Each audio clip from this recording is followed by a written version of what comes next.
Good afternoon, everyone. My name is Mariana Alves Pereira. I am calling you from Portugal, and it is an honor to be invited for this symposium to speak.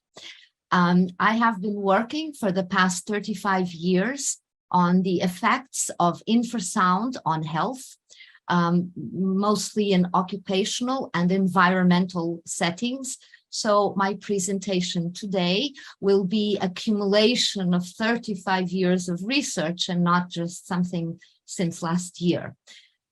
I will now, I have a degree in physics, a degree in biomedical engineering, and also a degree in environmental sciences. And so this gives me a broad range of knowledge base for acoustics and health. So I will now share my screen to present my PowerPoint. One moment, please. Yeah. So, oops, sorry. I work today, I am affiliated with Lusófona University in Portugal and also with the International Acoustics Research Organization, which is headquartered in New Zealand. So let me start with the first slide. So usually everybody knows about radiation and nobody knows so much about acoustics. So in radiation, we have a spectrum, and we only see a little piece of this spectrum. And the part that we don't see, which is where I would like to call your attention, the part that we don't see in the radiation, we segment: gamma rays, X-rays, ultraviolet, radar, FM, TV, we segment. Let's compare to what we do with the acoustic spectrum on the picture below. We only segment the acoustic spectrum in infrasound, audible, and ultrasound. There is no segmentation of these large blocks of acoustic spectrum. This is a difficulty for the scientists because we cannot funnel in and determine what frequency causes what problem, like we do in radiation. So, what is acoustics? What is this noise? It is a pressure wave. So it's a pressure wave that can impact your body. As a pressure wave, it is a force per area. So when the pressure wave in the air of sound, it comes and it hits your body, you feel a pressure. You can feel a pressure. That's how we hear. Since we are talking about waves and pressure waves, we have two parameters that characterize the waves. One of them is amplitude. How high is the wave? You can see on the right side of the screen, the higher amplitude compared to a lower amplitude. So that is one of the parameters. The second parameter is frequency.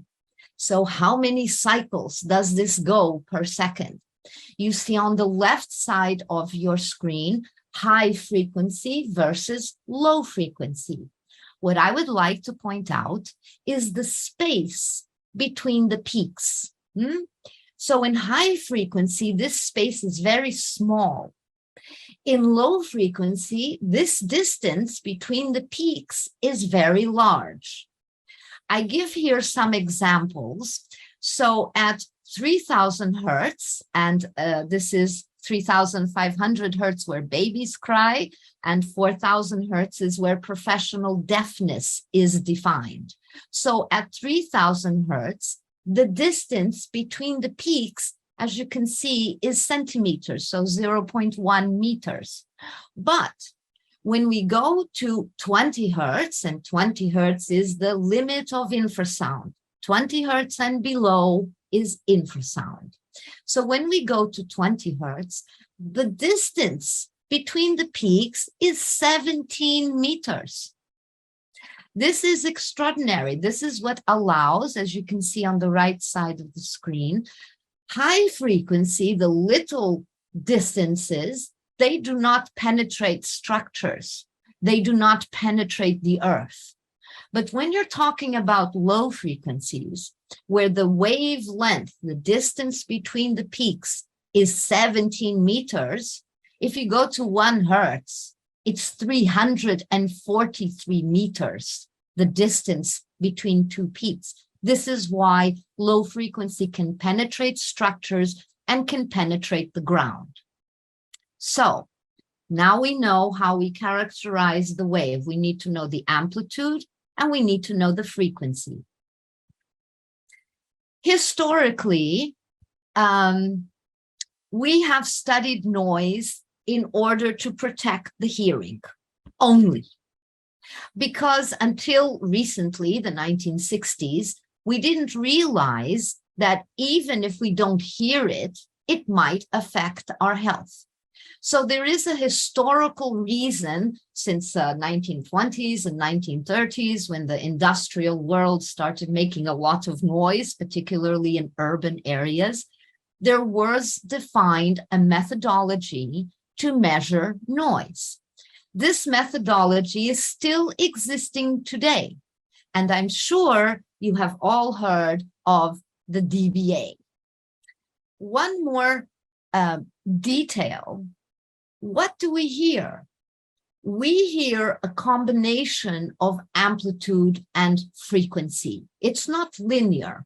In this picture, what you can see on the x-axis is the frequencies. And here on the y-axis, you see the amplitude. So you see, depending on the frequency and the amplitude, you may hear it or not. But remember, we are trying to protect the hearing of the people in the past, right? So what do? We only focus on the frequencies that cause hearing impairment, that cause difficulty in speech.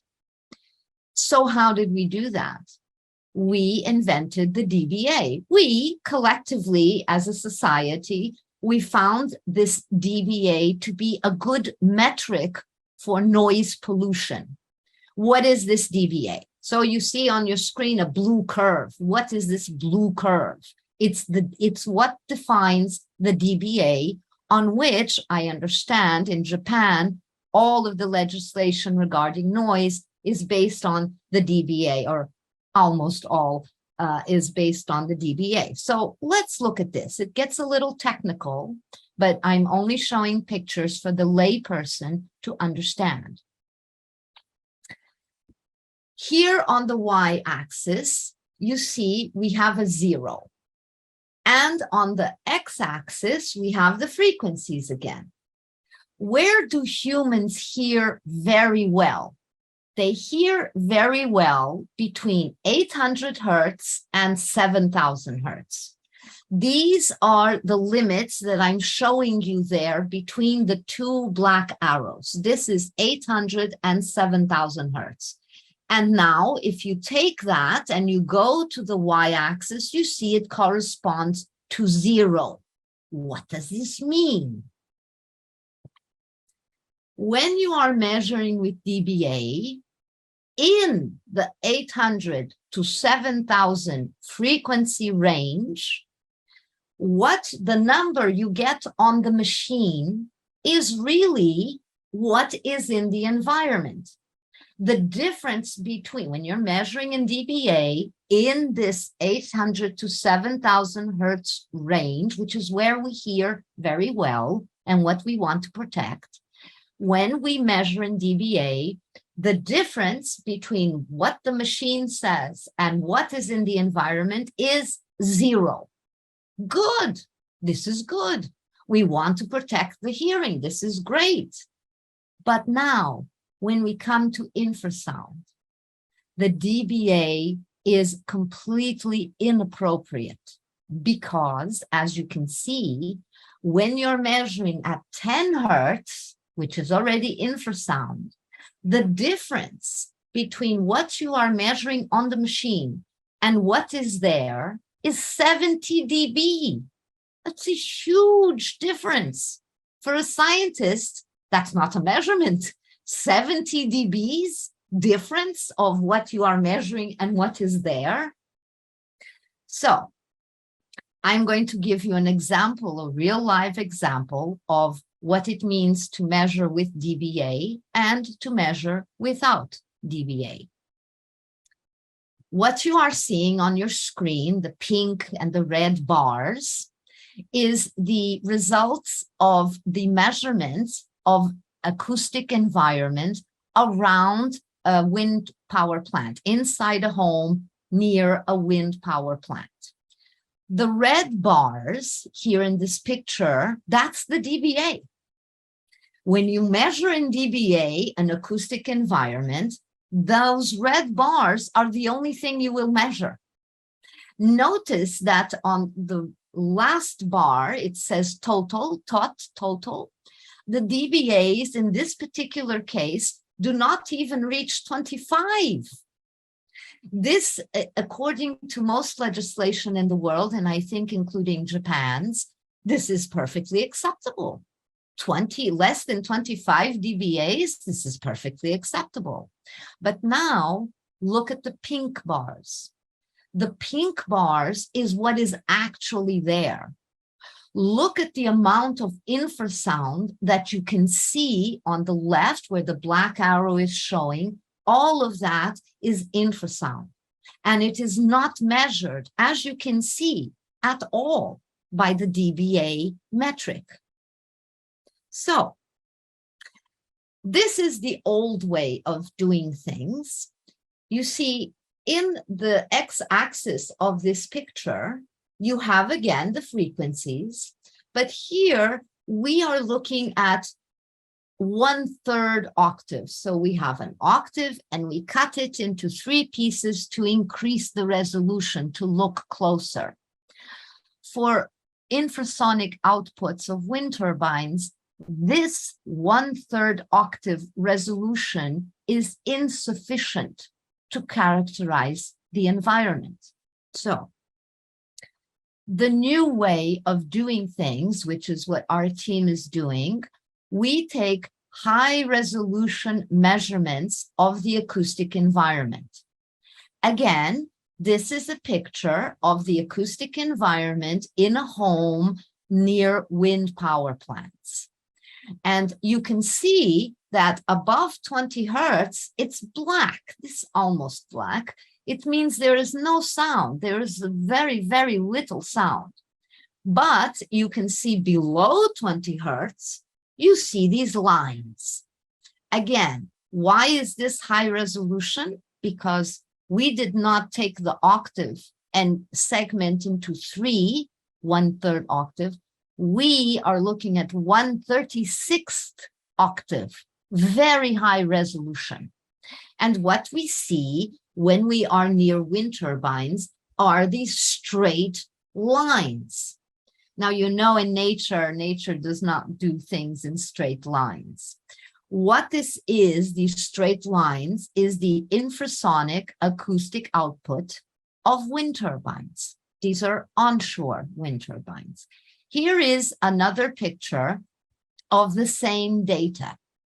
You see these peaks that are coming? All of this is in infrasound region. And each peak corresponds to the line in the previous picture. What does this tell us, this new visualization of the same data? It tells us that the output of the wind turbine is pulsed.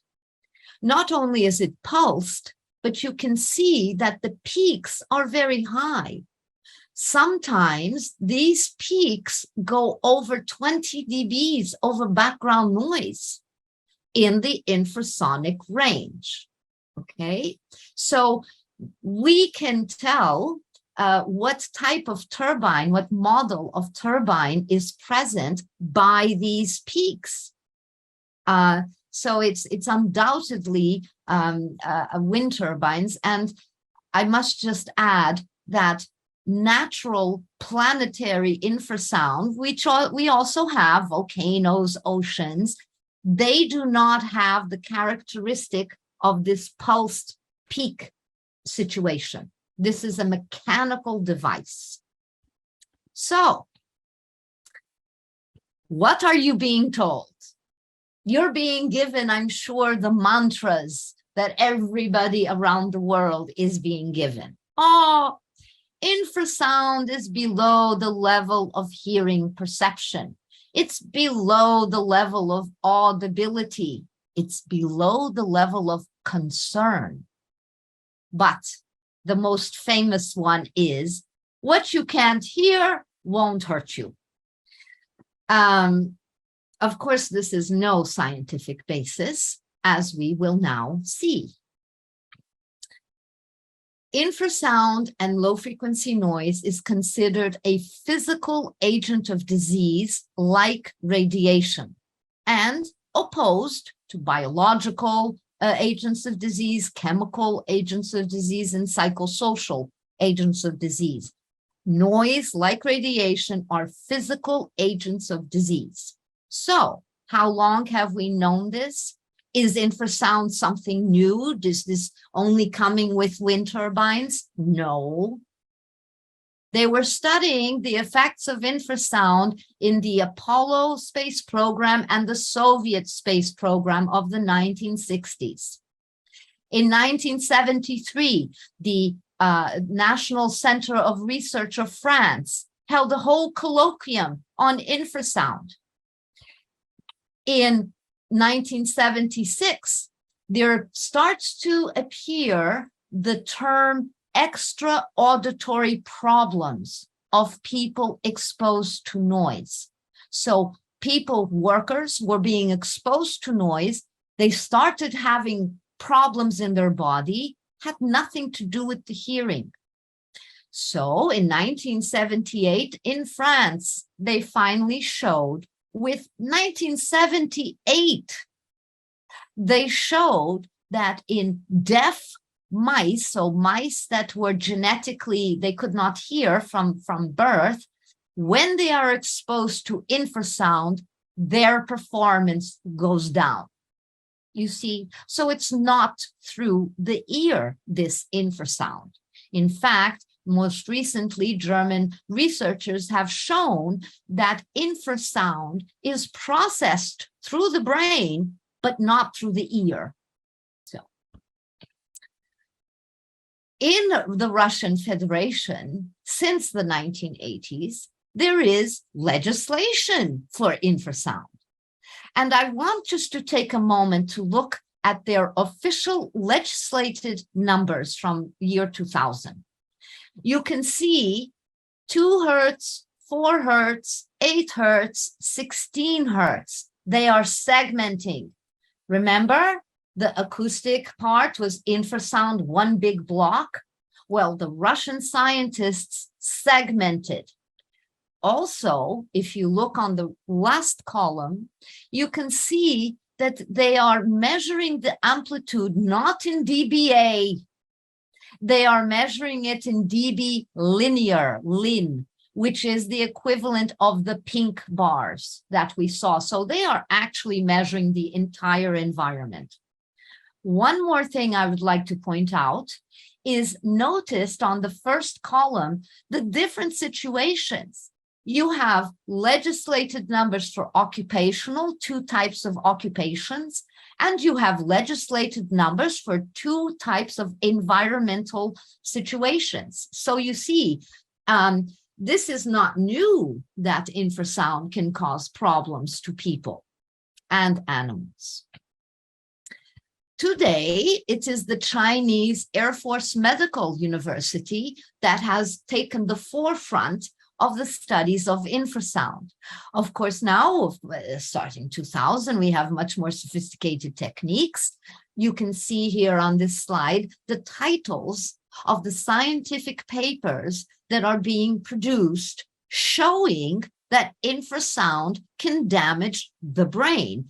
Here, I focused only on the brain, but there are equal number of articles that focus on the cardiorespiratory system. So to say that what you can't hear won't hurt you, or it's below the level of concern, is just not true. It's just not true. I have been told that in Japan, in the Miyagi prefecture, there are now several onshore wind power plants that are planned. I would like to bring to you our experience of families who live near wind power plants in this side of the world. So, here are some of the effects, genotoxic effects caused by infrasound exposure. So the top left picture is in our laboratory. It is the paw of a mouse that was born already in noise. So the mother was exposed to noise and the baby was born with this teratogenic effect. The one in the horses below that one is the foot of the horse that becomes deformed after being exposed to wind turbine noise. The one below that are mink from vison, from the coats, the animal that gives you fur coats. This is one of the many aborted fetuses that started happening in Denmark when they put wind turbines next to a mink farm. The mink farm has closed. On the top right, here it's not wind turbines, but it is infrasound, and it's due to coal mining activities in Australia. And again, you can see the genetic and teratogenic defects. Just to remind, in 1999, our team won the Portuguese National Award for Public Health because we showed the genotoxicity effects of workers exposed to infrasound and low-frequency noise. So that's for the genotoxic effects, which I don't have to remind Japan how serious these types of effects can be. This is the Portuguese case, the one that had the horses with the feet. And as you can see on the bottom right, you see the old way, so in third octave bands, how we used to measure noise. The red bars are when there is no wind turbine rotating. And then the black and the gray bars are the black at night and the gray during the day when they are rotating. So you can see there is a significant difference between when you're not rotating wind turbines and when you are rotating wind turbines. This case in Portugal was very serious. It went all the way to the Supreme Court in Portugal, and the Supreme Court decided to remove all these 4 wind turbines. Germany. Here, it's very serious. Again, the people are extremely sick. You can find this on the German media. So you see the home at the top of the picture is the home, and then you have all these different wind turbines at different distances. I must add something, which is today, the wind turbines that they are installing are much larger than these, much larger. So there's even a more serious concern with the infrasound output. Here in this home, as you can see, there is a lake on the side of the home. What happened in this home was, so the first picture on the left is their bedroom of this couple. They had to leave their bedroom. They couldn't take it. And what they did, you see, their home is their business. So they couldn't just leave their home. They have their business in the same area as the home.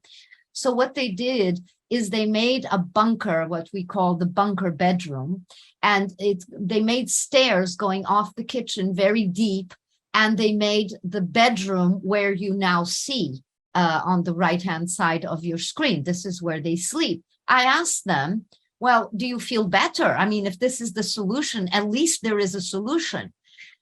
And their answer was devastating to me. Their answer was, oh, yes, it's much better, except when the winds are from the east, and then we get the diarrhea. We went into this home, our team, and we measured the low frequency and infrasound in both the bedroom and the bunker bedroom. And what you see at the bottom, the red lines are the bedroom that they had to abandon. And the blue line is the bunker bedroom. The picture on the left is when the wind was low. The picture on the right is when the wind was high. So as you can see, there are two awful looking red peaks in the bedroom that is independent of wind speed. We think this has to do with the resonance of the room, but that's still under study.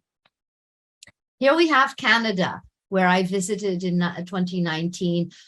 You can see, the wind turbines are yellow and the homes are red. All these people are affected. They have health effects on their bodies that they did not have before the wind turbines came. This is an example of what a person feels in Scotland. We have our team, when we put the measuring equipment in the home, we ask people to keep diaries. So this one is in Scotland, it's in 2021. And I'll just give you an example, a close-up example of the data that I'm showing in this chart. So on July 4th, this woman, she had sleep disturbances. On July 5th, 6th, 7th, 8th, and 9th, she had pain in her ears. On top of the pain in the ears, on July 6th, she also had nausea, meaning she wanted to throw up. And on top of the pain in the ears, on July 7th, she felt dizzy. So you see, this is not, it can be called hell on earth because this doesn't stop.